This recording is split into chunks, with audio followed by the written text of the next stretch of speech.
आज भारतीय मध्यवर्गीय अपनी आंखों में पल रहे सपनों को दीवार पर उतारना चाह रहे हैं। उधर इंटीरियर डिजाइनिंग के क्षेत्र में नए सॉफ्टवेयर्स आ गए हैं, जिनकी सहायता से मध्यवर्गीय लोगों की आंखों में पल रहे सपनों को 3D द्वारा जीवंत कर इंटीरियर डिजाइनर्स उनके समक्ष रख रहे हैं। वो कस्टमर जब हमें अप्रोच करता है ना, पहले हम उसको अपने, जैसे आप लोगों का है ना ये कैमरे में लेना और ये लेना, पहले हम उसको अपने आईने में लेते हैं कि वो चाहता क्या है। अगर हम उसको आईने में लेके लेंगे चाहता क्या है, तो उसके देखा जाता है कि उसका रहने सहने का अंदाज क्या है। हम यहाँ नहीं करते, हम कहते हैं पहले आप अपने घर बुलाइए, हम अपने घर बुलाएंगे, आपके पहले हम रहने सहने का अंदाज देखेंगे, आप क्या पहनते हैं, कैसे बैठते हैं, कैसे उठते हैं, फिर हमें पता लग जाता है कि इसको क्या चाहिए। उस चाहने में वो पहली मुलाकात में जो उसके तसव्वुर, मतलब उसके दिमाग में जो चीज़ घूम रही होती है, वो हम ला के कागज़ पर उतार देते हैं। वो हैरान हो जाता है कि जो मैं चाहता था वो मिल गया मुझे। पहले हम हाथ से करते थे, मेरे पास जितने डिज़ाइनर थे। अब ये जो ऑटोकैड से आया, 3D मैक्स से आया, वॉक थ्रू से आया, तो इन चीज़ों से बड़ा फ़र्क पड़ता है।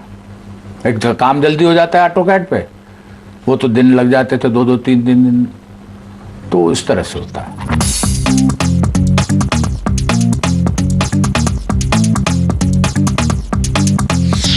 इंटीरियर डिजाइनर्स अब 2 तरह से अपनी सेवाएं दे रहे हैं। एक तो केवल कंसल्टेंसी सर्विसेज और दूसरा मटेरियल्स के साथ पूरे कार्य का संपादन। उनका ये लचीलापन भी अधिक से अधिक मध्यवर्गीय लोगों को आकर्षित कर रहा है।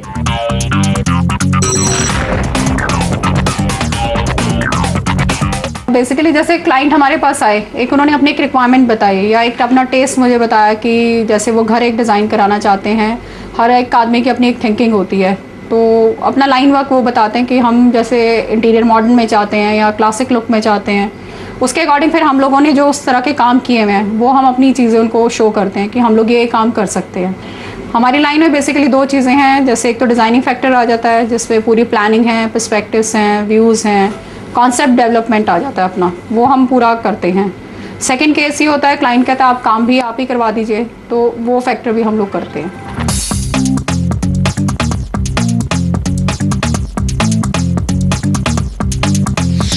इंटीरियर डिजाइनिंग इंडस्ट्री 15 से 17% की दर से सालाना बढ़ रही है और उम्मीद की जा रही है कि ये घर घर में अपनी पैठ बना लेगी।